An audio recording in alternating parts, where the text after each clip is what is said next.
Good morning. Welcome to the Science of Mind class here at CSLDallas. I'm Dr. Petra, and we're delighted to be here, diving in. And I noticed this morning when I walked in here, I thought, man, there's just no place I'd rather be. And just being here thinking about these things just feeds my soul, feeds my heart, feeds my mind. I hope it does the same for you. And yeah, it's one of my favorite things to be right here on a Sunday morning with you guys reading this silly book. Seeing what there is for us. All right, so we're on page 111, and we're going through the correlation, really, of the macrocosm of the nature of reality, which we've spent months and months exploring, to correlate it to the microcosm, the nature of reality as us, as we are made in the image and likeness of that one reality, of God, of the infinite. And so this is a place where we often find ourselves challenged, I think, and we can easily misconstrue, or we can use new words, but not actually change our concept about ourselves. And so we really want to try to understand what the idea is, if this is the nature of reality, spirit, soul, and body that we've been exploring, is what does that mean? How does that play out in the individualized expression of the one that we are? So we're at the bottom of page 111. We started this with spirit, soul, and body. So the first couple paragraphs kind of identifies, okay, this is what it is in the macrocosm. Here's what it is in the microcosm, meaning in the human being. Studying humanity, we find that our body, like the physical universe, devoid of mind or intelligence, has no volition. It may be permeated with intelligence, but is not intelligent. What that means is it doesn't choose on its own. The physical universe is responsive. It's the effect of the causes, and we're going to talk about that when we talk about subjective mind and spirit, right? What we understand about the nature of reality is that the creation, all of physicality, is the outpicturing of the infinite. So it's as much a part of the one as everything else. It's just not causal, unless, of course, we make it so. So we're going to talk about that. So we know that the body of God, the physical universe, we have a physical body. So notice that we have a physical body. We're not our bodies, but we have one. What do we learn about the soul of the universe? Remember the qualities that were discussed under the head of subjectivity, and you will find all of them depend in what is called the subjective nature of humankind. For our subjective or subconscious mind reproduces all the attributes belonging to the universal subjective mind. So everything that we've said in the past about soul, which we understand as the universal subjective mind, or and the law of cause and effect, and the creative medium, lots of things are shoved into all of that, right? What we understand about it is that it's the place that takes the impress, the causal impress, and knows how to turn that into the effect. It's the process, it's the way in which that process operates, it's also the stuff out of which everything is made. Well, if that's happening on the macrocosmic level, that's happening for each one of us as well, in exactly the same way. And when we turn to the spirit of humanity, we find that it is one with the spirit of God. We are self-conscious, thinking, conscious centers of individualized intelligence, or God consciousness in the great whole. So when we say spirit in, through, and as me, we are speaking of that aspect of the divine essence that we are, that is God consciousness. And it's already here. It's already here, right? And this is the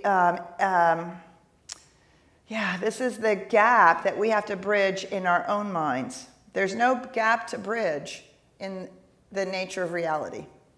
It's already present. It's already here. It's already the truth of our being. But we have evolved with a sense of separation. And we had a great question about that last week, and we talked about that sense of separation is necessary for individuation and self-actualization. And so we find that we are one with everything physical, one with everything on the subjective side, and one with spirit. All right, so what does that mean? So he begins to talk about our objective mind, which we could also, he also interchangeably uses the word conscious mind. So objective mind and conscious mind are often used interchangeably. What we call our objective or conscious mind through that which we call our objective or conscious mind comes what we know of God and law and life. The objective or conscious mind is the spiritual mind for which we have been looking. It is the spiritual mind for which we have been looking, but it is not fully developed. So what we do not want to do is confuse our conscious mind, our objective mind, with left brain rational linear thinking, which is probably the single biggest mistake people make. Conscious mind, our objective mind is way more than just our ability to rationally think about something, reason, and to think sequentially or linearly. That is clearly an aspect. But if we remember from way back when, probably January of last year, we came across this idea early in the book where Ernest Holmes defined thought as a movement in consciousness. A movement in consciousness. So we use the term thought loosely. We're not just talking about, oh, I am now having a rational thought. I think I need to go to the store today. I think this is not a very good idea because here are the pros and here are the cons, right? That's a part of thought, but thought is a movement in consciousness. And so our objective and conscious mind has lots of ways in which it's engaging in the world. We will talk about that momentarily when we get onto page 113, if we get that far. He talks about opinion, intuition, and rationality as the three ways in which we experience the nature of reality consciously. This is the spiritual mind. This is the mind that is looking for itself. That is the part of us that has sent us on a search. The other thing we should remember that Ernest Holmes over and over and over again includes in mind intention, sense, feeling, conviction. So Ernest Holmes, when we talk about conscious mind, is much more like the Greek idea of the psyche. It is the mind-heart connection. And we, at our peril, continually say one is better than the other. That mind-heart connection, actually, the truth is we have brain cells in our gut too, right? A lot of them, right? So it's the mind-heart-gut connection that is the place in which we are consciously engaging in the world. Sometimes it's a gut feeling, sometimes it's a heartfelt connection, sometimes it's an intuition, sometimes it is okay, I really need to think about this and think this through, right? All of that, all of it is included in conscious mind. I cannot impress upon this thought enough. We sometimes isolate, oh, I'm a heart-centered being, as if we are getting out of our conscious mind. No, that is a part of what is meant by consciousness, objective mind, which is basically our ability to be aware. You could almost, if you want to stretch it far enough, you could put all of our senses into conscious mind. Or what we do when our senses, whether it's our physical senses or the other senses that we have that are not physical, provide us with information. And we take that information in a lot of different ways. And then we can choose, decide, attend to, be present to all of this information, right? That is the totality of this conscious and objective mind. So it's really, really, really, really important to understand that we are not talking psychologically. Words from the new psychology that was brand new, and all of this stuff was being talked about with all the new, in all the new thought traditions. Those words were new, but we want to make sure that in our over-psychologized life today, we don't make a one-to-one connection. We are not talking from a psychological point of view. Okay. The objective mind must be the spiritual mind of us, since it is the only thing about us which knows that we have life and is conscious of itself. Right? Our body isn't conscious of itself. It can tell you that it hurts, but it can't wander around in the world by itself. Right? But we can be conscious of that we have a body, we have emotions, we have things going on, there's stuff that we're reacting to, responding to, we're making choices, we're living out of our habits and patterns. All of that is our ability to know that we are actually alive and that we are conscious of ourselves. That's what he means by spiritual mind. That which is able to be conscious of consciousness. Be able to be aware, right? Aware of awareness itself. And so that's a way bigger thing than when we use those words just from a psychological point of view. The whole of spirit is potentially focused in our individual objective consciousness, but we have not yet evolved to a realization of this, right? If we did, we would simply speak the word and it would manifest. Because we would know what we were doing. We would know that intention, that thought, that word was the beginning of the creative act, was in fact causal. We approach and contact the larger spirit through our own spirit or conscious mind. The doorway to the absolute stands open at the center of our intuitive perception. Notice that he's said that our conscious mind is where we contact the larger spirit, and then he defines conscious mind as our intuitive perception. Do you see that it's more than just a rational thought? I'm going to think about God and try to figure out what the heck's going on. And I shall think about it and know something about God on an intellectual level. Yes, absolutely.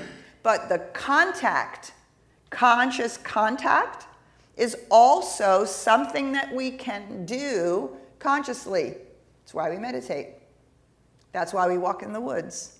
That's why we seek to feel connection with each other. That's why we do all of those things, because our spiritual self is seeking to experience and express that contact. So we enter the absolute through which that which appears to be finite, because the finite must be drawn from the infinite.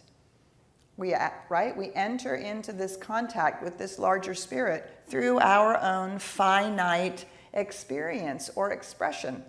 We will never be able to consciously contact the entirety of the infinite. Right? Because the vehicle or the organ through which we're doing it is actually a finite organ. Our eyes, our brain, our intuition, all of those things. And we are an individualized expression. So we're never going to be able to experience and encompass the allness of the infinity. But this does not in any way, shape, or form mean we can't actually contact it. We can't actually know and perceive and experience and talk about this larger spirit. So I know sometimes it has become popular to say, well, you can't really talk about God because it's an infinite thing and everything that you're going to say is a lie. Well, to a certain extent, of course, that's true, because you can never talk about all of it. You can't talk about it all at once, or we would just sit here and we would say oneness. one, and one, one, right? That's all we would be able to say. Or infinity, infinity, eternality, infinity, eternality and infinity. So we can't do that, but we can absolutely know, right? Ernest Holmes says this other thing later in the book. He says, that which we are looking for, we are looking with and looking at, because it's all one. So we cannot be separate. We can feel separate, we can have a sense of separation, but that which we are looking for, the infinite reality, the experience of the infinite reality, conscious contact, deep spiritual awareness, we are looking with our own spiritual mind, our own spiritual reality, and we are looking at the spiritual reality that is all around us, that is this, which is the manifest body of God. Okay. The spirit which animates us is the same spirit which animates all life and everything that lives. Okay, so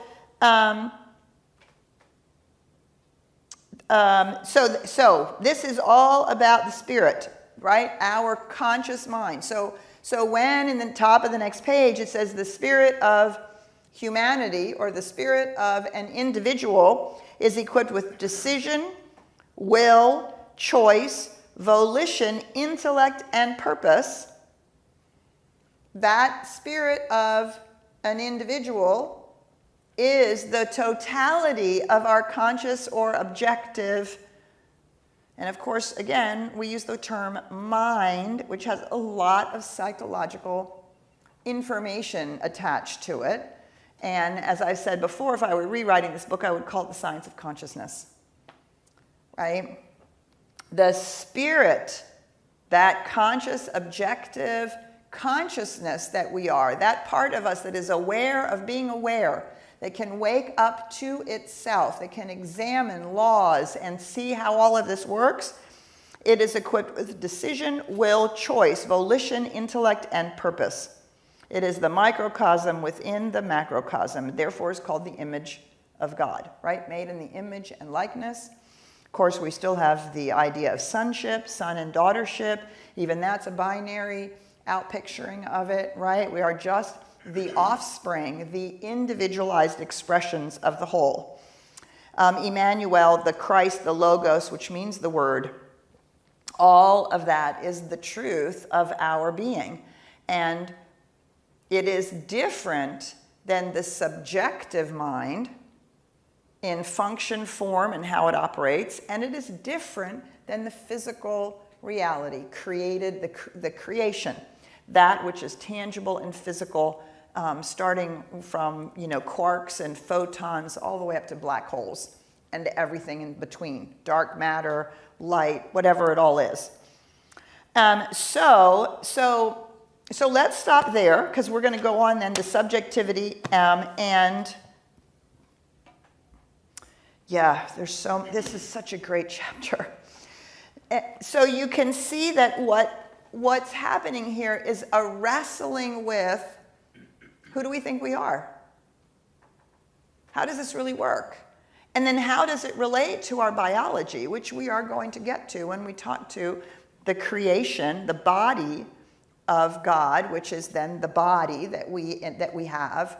But we want to break out of an old idea of who we are as spiritual beings, what it is that we're up to, and we have overlaid on that our biological experience of humanity over the millennia, religion, science, and our own personal experiences.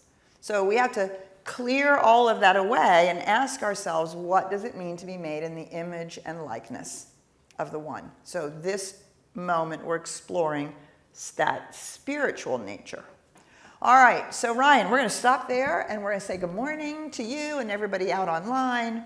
Well, good morning to you too, Dr. Petra, and good morning to everybody here at the campus and all across the globe online watching us via Zoom and Facebook Live. So grateful to have you in community with us today. And yes, this is an engaging conversation, as Dr. Petra was mentioning, and we'd love to hear from you. The folks here in the room, the ones I'm waving to, you will be on camera today. Just want to make sure my arm gets out there. And you can just raise your hand and we will get the microphone over to you. And we love our volunteers here, so if you get the microphone, please help by passing it to a friend when you see it. We have a question up here in the front. Yeah, absolutely. Okay. And so for the folks who are joining us via Zoom, you can go ahead and hit the raise your hand icon, and that's located down below either under the reactions tab or the more. And for those who are on Facebook, we'd love to hear from you as well. Please check in, let us know where you're watching us from, and put your questions and comments inside of the chat. I always like to mention that I keep the chat questions anonymous, so that way we can continue to have a safe container for spiritual growth. So let's go here into the room. If you want to just state your name and what your question is, that would be great. Sure. Good morning, everybody. I'm Keenan Taylor. Good morning. So I'm just trying to connect the dots because I know I missed a lot of the earlier chapters.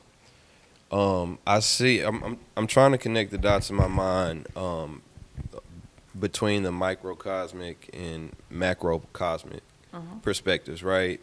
And so is I can see the connection between like the soul or, you know, the form function aspect of it. You know, you have the macrocosmic form and function, and then you have your own nature.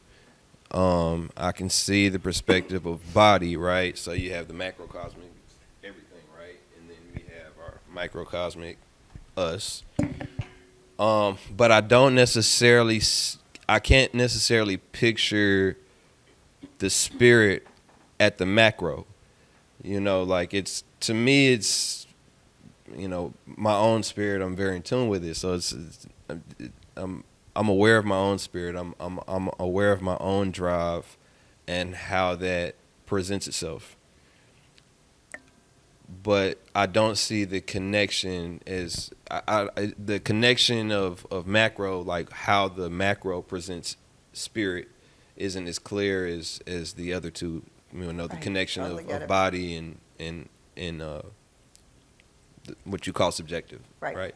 So that's kind of the clarification. Yeah, it's great, and it's a great question, especially because so often the answer to that question is it's answered by there's a deity, right? There's a being. There's God or gods and goddesses that are the creators, that are the force behind things, that are the things that are making it happen, all of that.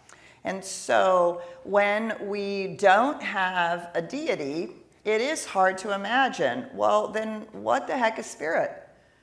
How do we experience or understand this idea of presence?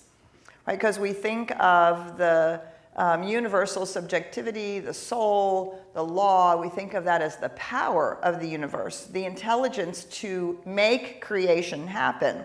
But why? Yeah. Right? At the macro level. Exactly.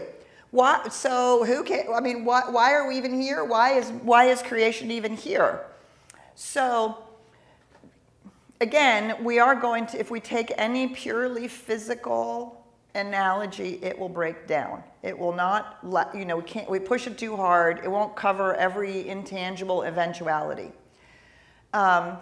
But having been raised in a very traditional Roman Catholic experience, right, it was very challenging for me because I had an image of God as a deity, and therefore God was directing, choosing, deciding, wanting things, punishing, rewarding, right, and that was the purpose. It never was completely clear to me. Anyway, you know what, you're all here so I can reward and punish you? That just seemed, there was a lot about it I didn't quite get, right? And I remember being sent out of the room in catechism more than once because I didn't get it and it didn't make sense to me. But we are enculturated in that idea, right? So for me, I started out with the idea of life. What makes aliveness? Well, I'm alive, you're alive, the tree is alive, One can argue the galaxies are alive, the stars are alive, everything is moving, vibrating, pulsating, changing, nature, and it's doing whatever it is it's supposed to be doing. Whatever, so, and of course that has ultimate, okay, we're not going to get on that tangent. So, what is life about? What is life about? Anybody want to make a stab at what is life about? Experience. Good. I've said this for a long time. This is Ross. What are we here to do? We are to have a complete and robust human experience. Yes. Because we're going to have it no matter what. Right. No matter who you are, you're going to have that experience. Good. Okay. So you might as well claim but it. if you're not a human and you're a tree, what is life about? Ryan? Oh, I had somebody online. Armando, what Yes. is life about to you? Morning, Dr. Petra. Good morning, Armando. I think life for me today is living in the honest of the unfolding of what's in store next. Every day I get to wake up not knowing what's going to unfold. It could be seeds that I planted a while back, and they just came back up, and you just don't know. And that is for me, and I feel also for me, for spirit, is I'm very intuitive in co-creating with God, with spirit constantly, and conscious contact, and I allow it to unfold. And, Yes. In the spring of July 2022, I created a program for families to come together. I had no idea where this was going to lead. This has now led to Quiber Project having an opportunity to meet with an entire high school to teach their families digital skills. I had no idea that that's what it would be and the impact it would have on other people's lives. And all I do is just show up and be spirit and be one and be connected. And I'm the messenger. I love that. Thank you so much, Armando, and good for you, right? And that's the thing. Life is unfolding. For what purpose? Why? Look at all the good work that Armando is doing as his life is lifing. Just a couple more that have come in. Life is about learning to coexist with all life. And then the other one is constant change, evolution, and devotion. I love all of that. All of it. You got yes to all of that. And each answer is from the human point of view. But there is life going on all around us that has nothing to do with what we're here to learn or grow or evolve or discover or have conscious contact or any of those things. That's what I'm reaching for. I know, right? We're pressing on it, Ryan. All right, and we'll press on one more. So, Marjorie, what does life mean to you? What is life doing? Marjorie. Oh, what a question. My goodness. Well, I actually raised my hand in terms of trying to speak to the question that was brought up earlier about the trying to make the connections. Yes. And so I'm bringing in the notion of panentheism, which I think the word was coined in the 1800s, but it actually comes more from a Hindu philosophy type of thing.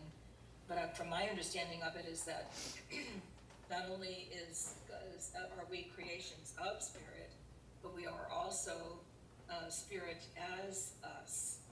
And that from the panentheistic viewpoint, God not only created us, but is that which is above and beyond us, is around us. So God is in everything, but God is also above and around and through everything.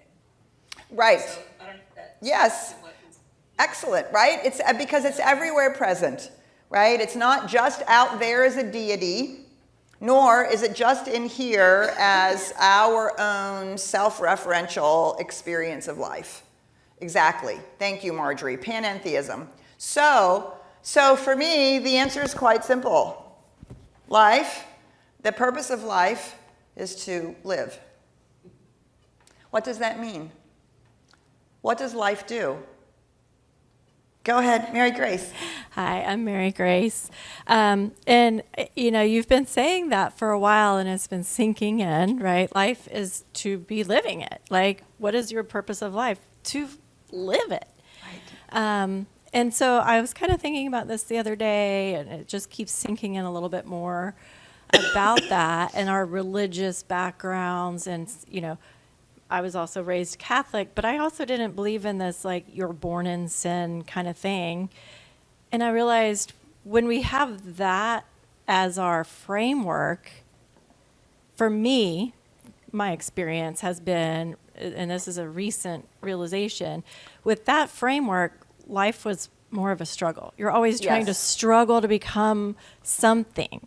Right. When I changed that, as I've learned here, as a divine expression of the one, I was like, oh, well, that seems to make more sense when you're just wanting to live life, right? That seems like I'm not struggling to be okay enough to be accepted. I already am. And now that's a much easier place to grow from. And then the other part of that is when we say we're supposed to, do all of our work for God, for the glory of God, or whatever. So it's like, okay, well, if I'm a divine expression, then obviously I have some things that I personally want to do. And to like Armando's point was like, I had this idea because we think of it as selfish, right? But if that's our divine expression, well, his divine expression was that. And when he started living into it, everybody benefits. Right. So it's not a selfish act. That is part of the glory of God. Does that make sense? Yeah, absolutely. Right? Your life then, your life is then actually being in alignment, and then that's what it means ultimately to glorify. Because when Jesus said, when you see me, you see the Father, right? You see the infinite made manifest, which is, of course, what panentheism means. It's not just a transcendent mystery, a transcendent reality. It's also the immanent reality. But so for me, the big happening, the big aha moment was sitting on a hillside in Colorado on a rock with a little stream in the meadows that was being taken over by beavers, and these beautiful trees and this lovely mountain and this gorgeous day, and I was sitting there and I thought, those trees, they don't need a thing from me. They don't care whether I'm here or not. And they fill me up, totally fill me up. Why? Because they're simply being. They're being life as fir trees. The mountain is being life as a mountain and doing whatever mountains do. And the rock and the streams and even me sitting there. So when we think of life, the idea that life, we think of our subjective mind, and we think of the law and the soul and a lot of the creative process as impersonal, automatic. It has no volition. It has no purpose. It only has what is given to it. Well, something has to give it direction. Well, that is life. And what is the direction of life? More life. More life. Life expanding, life expressing, life growing, life evolving. Oh, found a dead end. Can't evolve any more than that? Okay, life is evolving over here and over there and this and that. Evolution, mutations, all of it is lifing. And there is in what we understand, in answer to your question, right, is that the macrocosm is the source of that. That there is that impulse of that which we experience as life on the created level. There is an impulse for being to become. Otherwise, it's just ising and being. I mean, imagine that. There's an infinite reality that is simply being. Nothing would ever happen. And so the impetus for expression, the impetus for the expression of spirit, of life into creation is this desire of being to become. And it's going to become infinitely. It's going to become infinitely in all manner of ways. And as we are individualized expressions of it, so are we. Going to infinitely become. Right? I love that idea. You have eternity. You really do. You have eternity to get in alignment, to find that which serves, to be more of yourself, to stop feeling like you have to fix everything and everything is a problem and nothing does, to actually co-create, right? So for the science of mind, this is how I've gotten a hold of this, because life doesn't require a deity. It's simply aliveness.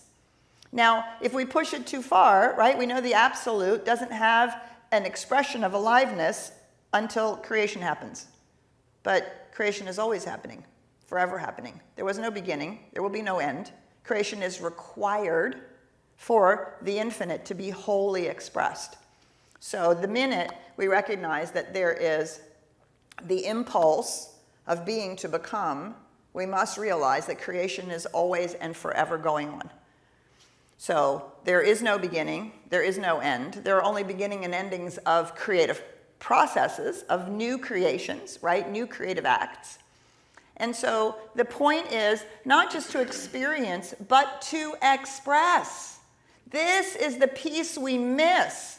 It is to create, to give of ourselves, to add to the universe, to add our gift, whatever our unique sense of who we are and how we do it, which is different than Armando and different than Ryan and different than me, but it's an added life being about life. And whether it's, growing a garden or raising a child, whether it's saving the world or the whales and building a business or everything in between. It's that gift, because that's what life does. Being becomes. And as Marjorie said, or I think it was Marjorie, somebody said that it's constantly changing. Oh, it was one of the quotes, right? That it's constantly changing because becoming is the moreness of it. And I don't mean more as in acquiring. Do you see? That's experience.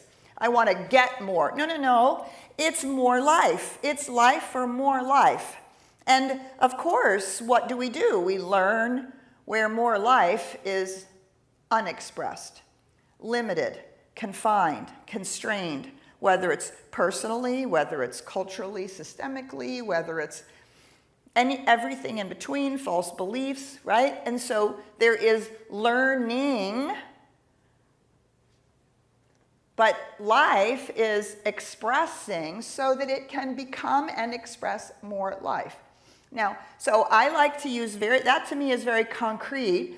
If I say, well, spirit is expressing to be more of spirit, do you see that's a little too nebulous to me? But that's essentially what I'm saying, right? Because life is something that I can sense and feel. It's in the flowers in my garden.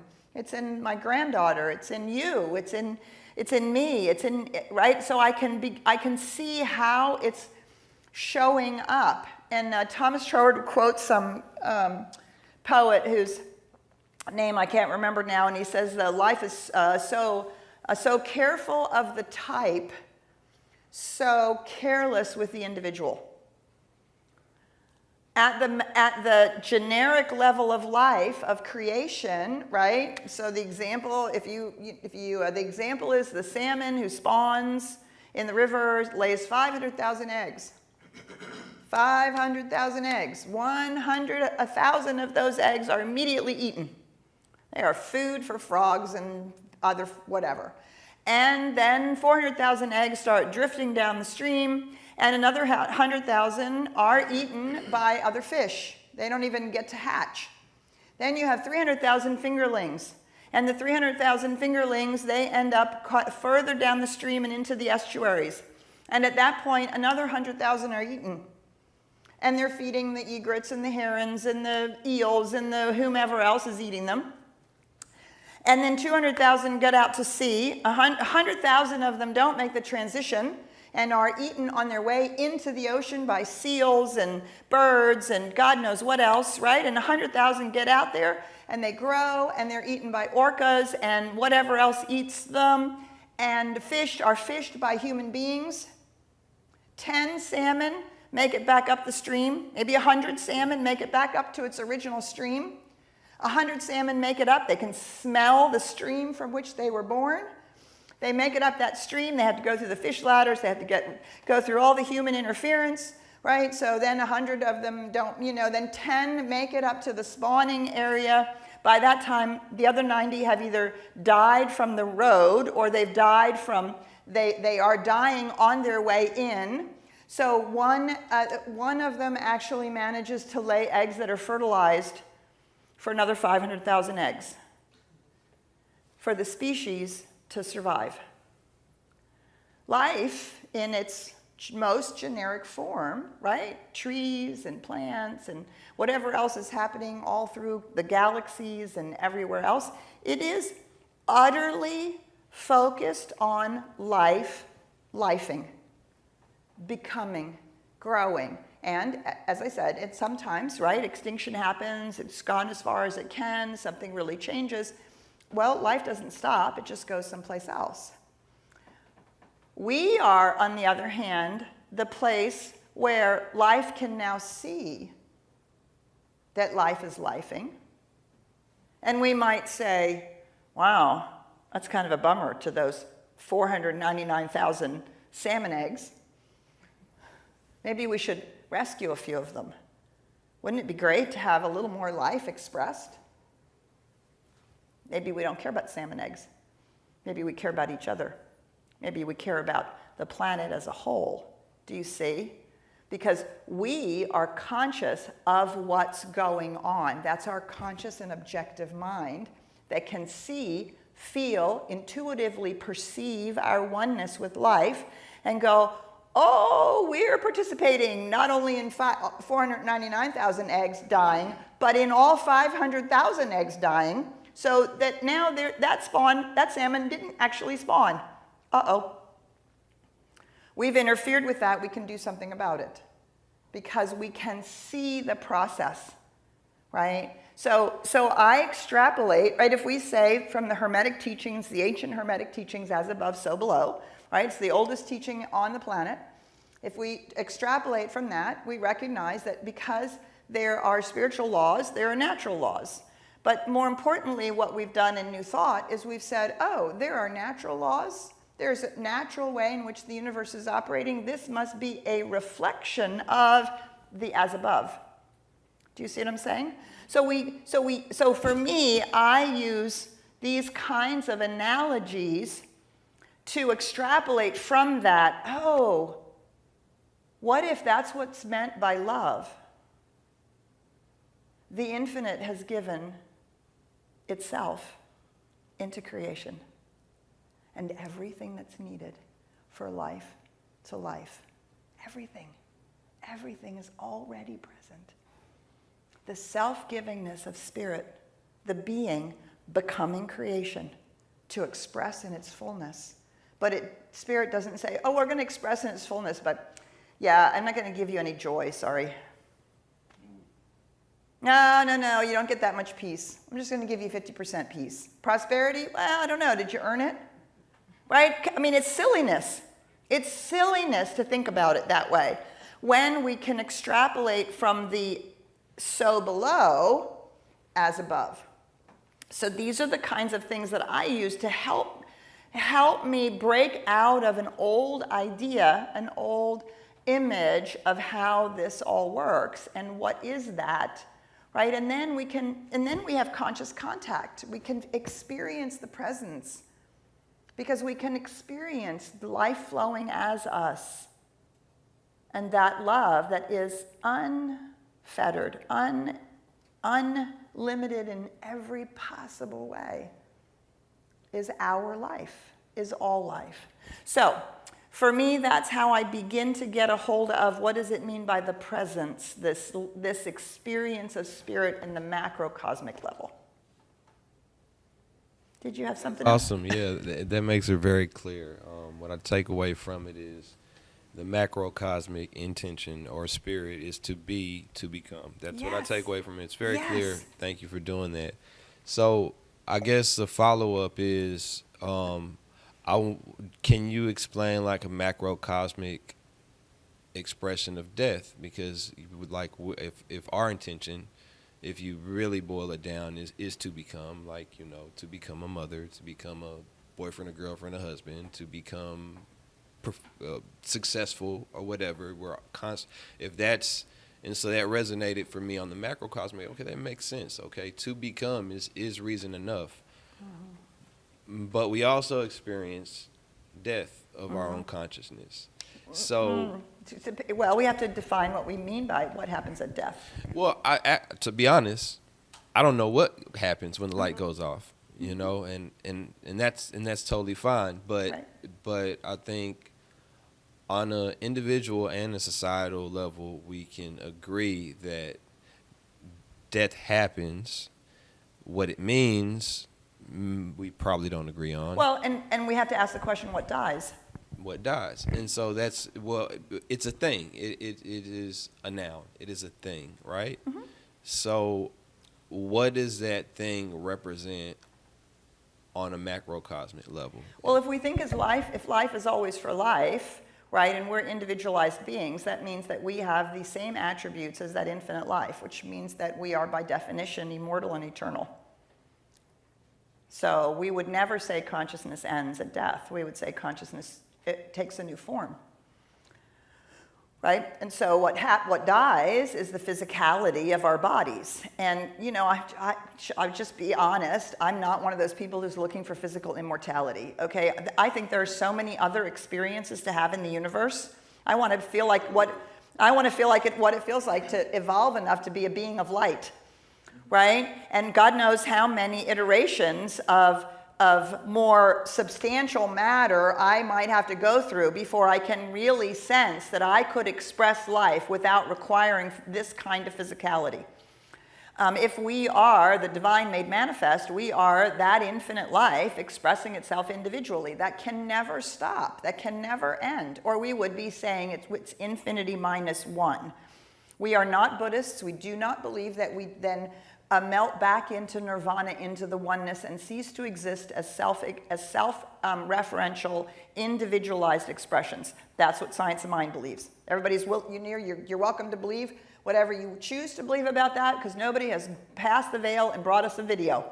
We got lots of evidence, right, with near-death experiences, lots of evidences. I have dear friends who've had near-death experiences. It's a mind-bogglingly amazing. It's clear that something from us goes on. So for me, death is the opportunity for an infinite life to try something new, try something different, move to the next level or the next experience, whether we reincarnate for 1 billion years here on the planet. I mean, don't you think at some point we would want to incarnate someplace else in the infinite nature of the universe, and now we have multiverses? I can't quite bend my mind around that the only place we could ever express is on planet Earth. That seems, well, we live in an infinite universe, an infinite life that is seeking to infinitely express itself. But I'm sorry, you can only come to this room. This is the only room you can express yourself in, and you're going to come back here forever. I mean, right? I can't quite bend my mind around that. But the idea of reincarnation, in that we keep taking new forms, because form is required, some form is required for expression. Otherwise, we're just in beingness. So, yes, and it's the constant unfolding. I love that word that Armando used. There's that constant unfolding. And yes, we participate in it by setting the end result, saying what we want, and then we allow the process to unfold, because that is the purpose of life itself, is to unfold as us uniquely, differently than anyone else, right? And I think that's the the first time I really, really bent my mind and heart around that, I thought, look at how necessary and important you are. You're adding to the infinite experience. And the more aligned that is with the reality of life, the more joy-filled that is, the more joy-filled what you're adding to the infinite is, the more creative it is. It's not just about learning lessons and fixing ourselves. What if we simply decided we weren't broken? And we would move into that co-creative experience. Oh my God. We'd be like the flowers in the garden that are just bursting into bloom. Right? And not only do we love it, but the butterflies love it, and the bees love it, and everybody else loves it. Okay, I know I've gotten the signal from Ryan twice. Come on. So, okay.